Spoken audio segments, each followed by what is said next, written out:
Good morning, Maranatha.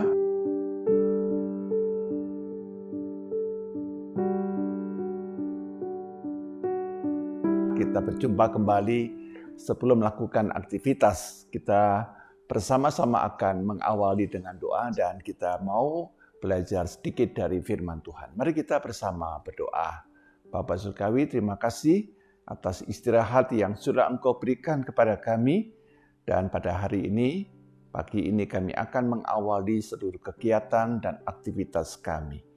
Kiranya Tuhan memberikan Roh-Mu yang kudus sehingga kami boleh melakukan tugas kami dengan sukacita dan bertanggung jawab. Kami serahkan setiap aktivitas kami dan kami mau belajar mendengar firman Tuhan. Dalam kuasa-Mu kami sudah berdoa. Amin. Nah, saudara-saudara, kita mau belajar sedikit tentang firman Tuhan dan kita akan membaca satu bagian dari Alkitab. Kita membaca dari Injil Tuhan kita Yesus Kristus menurut Lukas. Kita membaca Lukas pasal 10 ayat 22.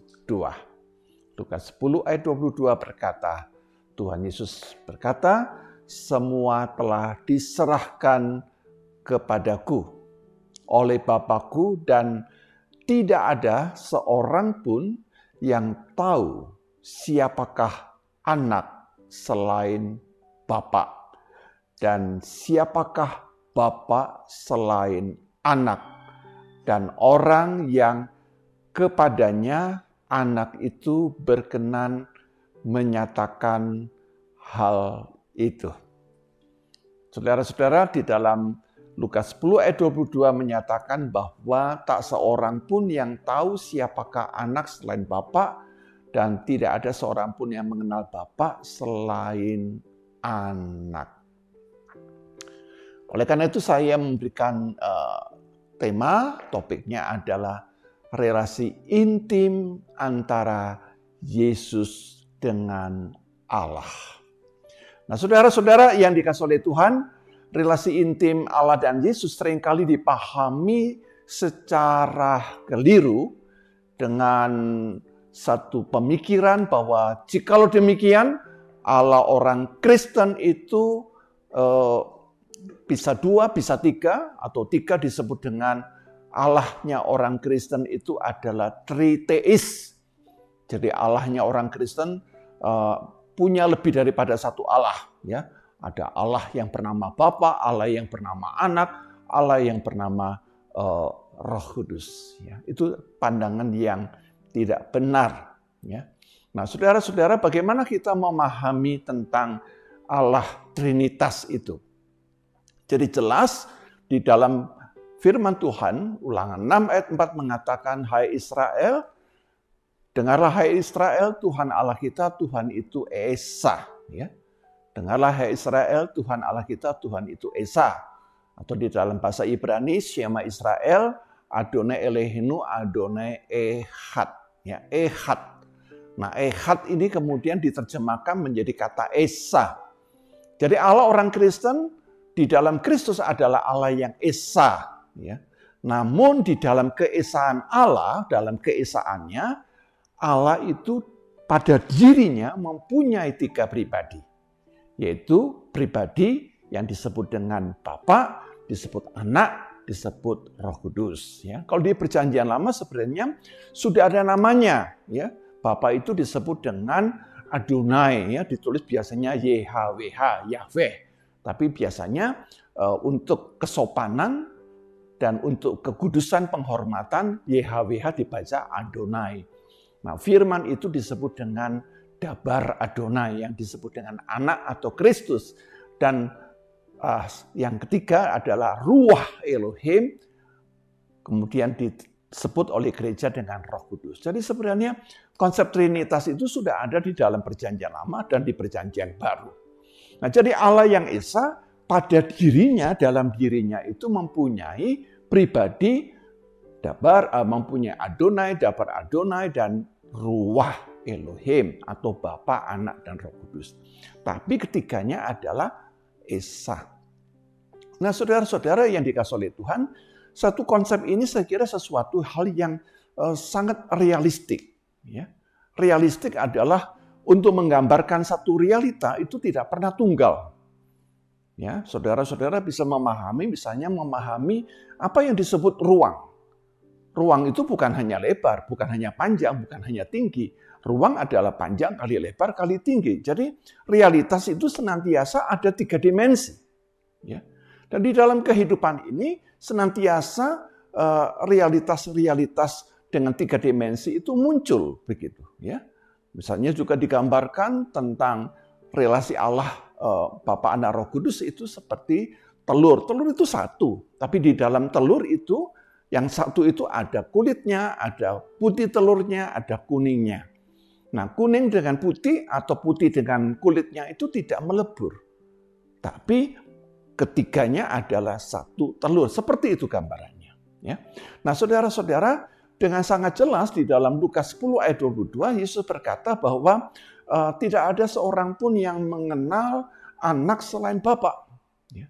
Nah, artinya apa, saudara-saudara? Artinya antara Yesus dengan Allah itu punya relasi yang intim. Relasi intim Allah dan Yesus itu seperti apa? Seperti Allah dengan firman-Nya. Ya, seperti saya sekarang berbicara di depan saudara. Maka ada diri saya, ada ucapan saya, ada perkataan saya. Jadi antara saya dan perkataan saya itu adalah sesuatu yang terkait erat, yang tidak bisa dipisahkan, alias kata dan ucapan saya adalah bagian yang integral, tetapi kesannya dapat dipisah. Ada saya, ada firman. Nah, firman itulah yang dalam diri Allah, Dabar Adonai itulah yang berinkarnasi menjadi manusia. Oleh karena itu, ketika kita percaya mengenal Yesus, sebenarnya kita juga mengenal kedirian Allah. Sehingga Yesus berkata di dalam Injil Yohanes pasal 14 ayat 27, barang siapa yang melihat aku, ia melihat Bapa.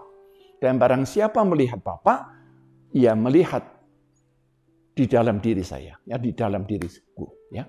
Nah, saudara-saudara yang dikasihi oleh Tuhan, maka sangat jelas bahwa mengapa umat manusia itu untuk mengenal Allah harus melalui Kristus. Ini bukan ungkapan yang fanatik, seakan-akan itu ungkapan yang superior. Orang Kristen itu mengapa sih selalu mengatakan bahwa tanpa Kristus tidak ada keselamatan. Alasannya jelas. Bagaimana kita bisa mengenal Allah kalau kita menolak Yesus selaku firman Allah? Logis apa tidak? Kita hanya dapat mengenal Allah melalui perkataan firman-Nya yang menjelma menjadi manusia. Misalnya, saudara anggap aja nih diri saya ya, saudara mau mengenal diri saya, tapi saudara saya nggak mau menerima perkataannya, karena mungkin Bapak Ibu. Ya. Atau seperti saudara punya orang tua, saudara mengakui orang tua, tapi saudara mengatakan, tapi saya menolak seluruh ucapannya. Kan tidak mungkin. Jadi ada bagian yang integral antara diri ya, orang ini dengan firman. Dan kebetulan firman itu menjadi manusia. Dan mengapa menjadi manusia? Karena dengan menjadi manusia, maka kita yang adalah manusia dapat mengenal Allah melalui kemanusiaan manusia. Nah, saudara-saudara, oleh karena itu di dalam iman Kristen kita sangat jelas ya, bahwa Yesus berkata, akulah jalan, kebangkitan, dan hidup. Tak seorang pun yang dapat datang kepada Bapa kecuali melalui aku. Jelas.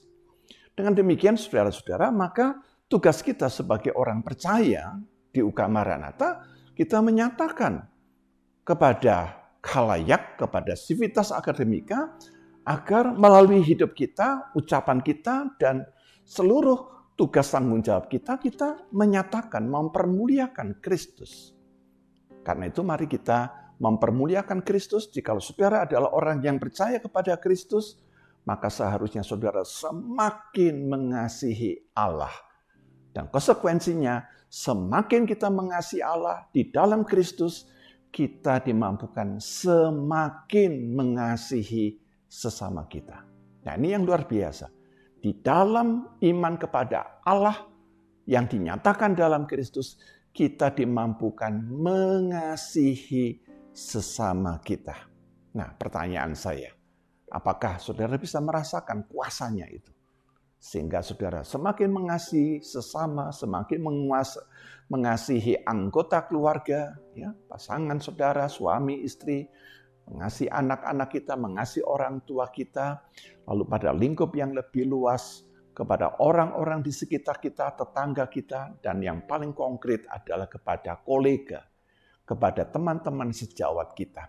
Dan tentunya kita mengasihi UK Maranatha, karena dari sinilah Tuhan mengalirkan berkat kepada kita masing-masing. Karena itu mari kita lakukan tugas kita, karena kita mengasihi, bukan karena kewajiban yang dibebankan kepada kita. Kewajiban adalah hanya sebagai catatan, tetapi harus lahir dari hati yang mengasihi. Kiranya Tuhan menolong, memberkati kita, sehingga kita juga mengalami relasi yang intim antara sesama dengan sesama, tapi utamanya juga semakin mengasihi Allah di dalam Kristus dan Roh Kudus. Amin. Mari kita bersama berdoa. Bapa Surgawi, Engkau mengenal setiap kami, biarkanlah kami dimampukan untuk mengenal Engkau, Allah yang benar di dalam Kristus dan persekutuan Roh Kudus. Bapa Surgawi, karena itu mampukan ketika kami saat ini ada orang-orang yang kami lukai, kami datang meminta maaf, kami mau mengampuni, dan kami mau berdamai. Kami juga berdoa supaya setiap tugas kami lakukan dengan sungguh-sungguh, dengan penuh kasih, dengan tanggung jawab, karena Engkau mengasihi kami. Berkati Bapak untuk pimpinan di UK Maranatha yang baru, kami doakan untuk Bapak Rektor yang baru, Bapak Frans Umbudata yang saat ini sudah menjabat sebagai seorang rektor. Tuhan memberkati seluruh pekerjaannya, kebijakan-kebijakan yang akan diambil, Tuhan lengkapi beliau dengan Roh-Mu yang kudus. Kami serahkan Bapak UK Maranatha di dalam kemurahan dan belas kasihan Tuhan. Di dalam nama Tuhan Yesus kami berdoa. Amin. Saudara-saudara, mari kita hayati visi UK Maranatha. Visi Universitas Kristen Maranatha menjadi perguruan tinggi yang mandiri dan berdaya cipta, serta mampu mengisi dan mengembangkan ilmu pengetahuan, teknologi, dan seni abad 21 berdasarkan kasih dan keteladanan Yesus Kristus. Misi: mengembangkan cendekiawan yang andal, suasana yang kondusif, dan nilai-nilai hidup Kristiani sebagai upaya pengembangan ilmu pengetahuan, teknologi, dan seni dalam penyelenggaraan Tridharma perguruan tinggi. Kita hayati bersama-sama tugas kita dengan nilai hidup Kristiani NHKAIS, yaitu Integrity, Care, Excellence. Selamat bekerja, Tuhan memberkati Bapak dan Ibu, saudara-saudara.